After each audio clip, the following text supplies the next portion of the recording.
Prime Minister of Haiti, Ariel Henry, has resigned. That's according to the President of Guyana, Irfan Ali, who is the chairman of the Caribbean Regional Group, CARICOM.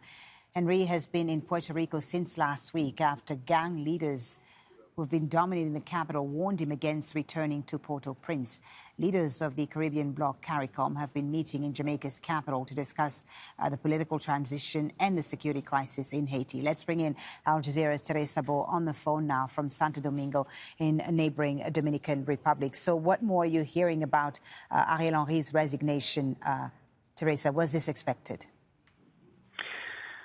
Well, certainly pressure on his has been mounting in the past few days. What we've seen is Prime Minister Ariel Henry at the time was not able to return to his country after traveling to Kenya to meet with the Kenyan president and try to arrange the assistance by an elite force to help police officers in the country fight against the gangs that have taken controls of 80% at least of Haiti's capital back then. At the time, he was not allowed to land here in the Dominican Republic. He had to fly to Puerto Rico. He was declared a persona non grata. He was not welcome here in the Dominican Republic. And what we've been seeing is that even though the United States and other countries have been supporting him since he was designated prime minister. This happened after the assassination of former President Jovenel Moïse back in 2021.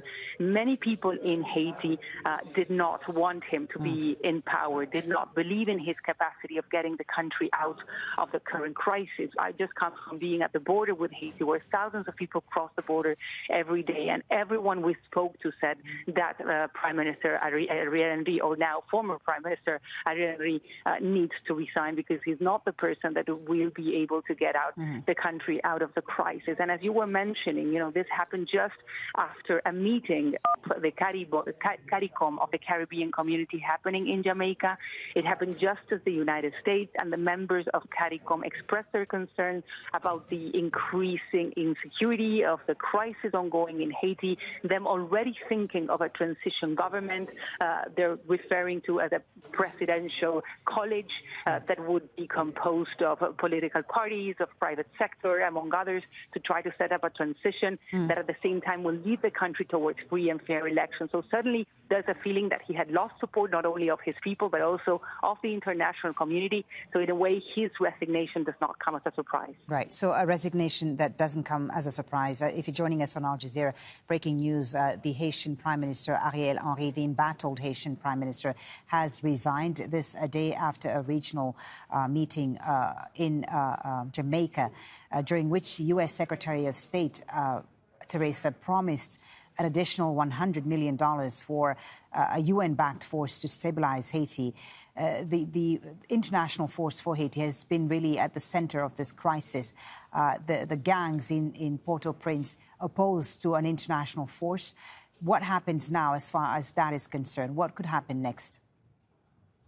We're going to have to see what the reaction is in Port-au-Prince, also what the gangs have to say. Let's not forget that they had already been warning that if Ariel Henry was allowed to return, this would trigger a civil war. We already saw the leadership of the G9 Federation of Gangs, Jimmy Cherizier, he's also known as Barbecue, for example, warning hotel managers and hotel owners in Port-au-Prince of trying to give shelter to politicians close to Ariel Henry that could be in hiding in many hotels in the capital of Haiti. So certainly, it has an impact. There's been lots of talks about the deployment of this multinational security support mission, which would be to give support to the Haitian National Police. There's been lots of talks in the past year about the deployment of this force that would be led by Kenya. This has not happened yet. There's been the United States announced that they're putting more money in to fund this whole operation, but nobody really knows when these police officers from Kenya are going to be in the ground. What we do know, for example, is that the Haitian National Police, the union, has been desperately requesting weapons, ammunition, bulletproof vests, because they're saying that they do not have the resources they need to fight against the gangs in Haiti. Right. And this, of course, Teresa, is not the first crisis Haiti is experiencing. experiencing, Ariel Henry came to power after the assassination of the former president Jovenel Moïse, and before that, you had decades of uncertainty under previous leaders of Haiti as well. Why has this happened? What factors have contributed to this continued instability in Haiti? Well, there is a long tradition in Haiti of politicians supporting gangs, of gangs being involved also in extortion, in politics, and different things. But what we've seen is that since Jovenel Moïse was assassinated back in 2021, this is something that has increased. And what complicated the situation even more is that Ariel Henry was not an elected official. He was just handpicked at the time. And this is something that generated lots of resentment among the population, them saying that, that need to be elections in Haiti. There's been lots of calls for the past years that elections need to happen, that Ariel Henry was an illegitimate leader, that free and fair election need to happen in Haiti. However, the big challenge now is how to carry out those elections because of the insecurity crisis that exists in Haiti, because the international community, and of course at the time Ariel Henry were unable to control the gangs. Let me tell you, I was a year ago in Haiti, and already gangs were controlling 80% of Haiti's capital. Already you would see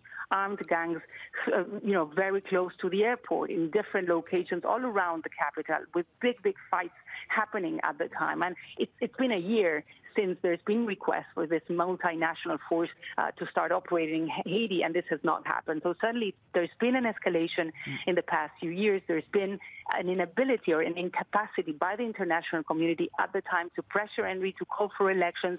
And what we're seeing now is Henry's resignation, and suddenly the situation in Haiti almost spiraling out of control and at risk of civil war, which is what, at the time, the CARICOM leadership is extremely concerned about. Teresa, thank you very much for that. Teresa Bo, live there on the line from the Dominican Republic.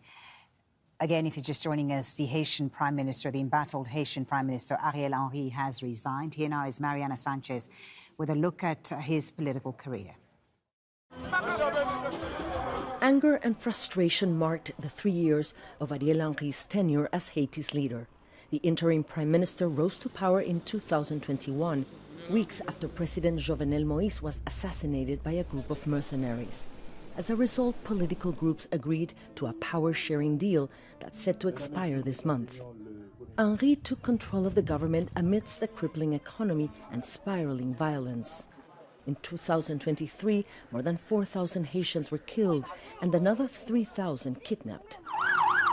In 2022, Henry survived an assassination attempt during a ceremony marking Haiti's independence.